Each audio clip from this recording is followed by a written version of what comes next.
بسم اللہ الرحمن الرحیم۔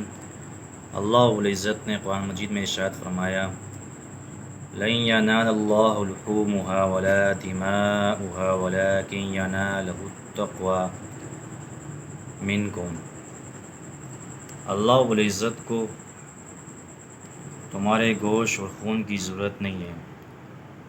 قربانی کے لحاظ سے اللہ العزت کو تمہارے خون اور گوشت کی ضرورت نہیں ہے، بلکہ تمہارے تقوی، یعنی کہ اللہ العزت قربانی کے ذریعے آپ کی تقوی کو دیکھتا ہے۔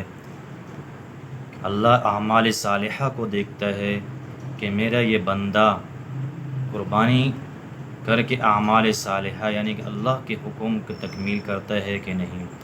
محض اللہ کی خوشنودی حاصل کرنے کے لیے قربانی کرتا ہے، اس میں کسی شرک اور بغیر کسی لالچ کے اللہ کی رضا کے لیے اور اللہ کے خوشنودی کے لیے قربانی کرتا ہے، تو اللہ العزت اس عمل کو قبول فرماتے ہیں، کیونکہ اللہ العزت کو نہ کہ قربانی سے آپ کی گوشت کی نہ ہی خون کی ضرورت ہے۔ اللہ العزت آپ کے دل کے اور نیک اعمال صالحہ کو دیکھتا ہے کہ میرا حکم، میرا بندہ اس حکم کی تعمیل کرتا ہے کہ نہیں۔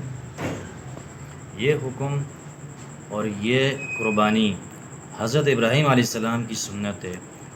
حضرت ابراہیم علیہ السلام کو اللہ العزت نے خواب کے ذریعے اپنے بیٹے حضرت اسماعیل علیہ السلام کو ذبح کرنے کا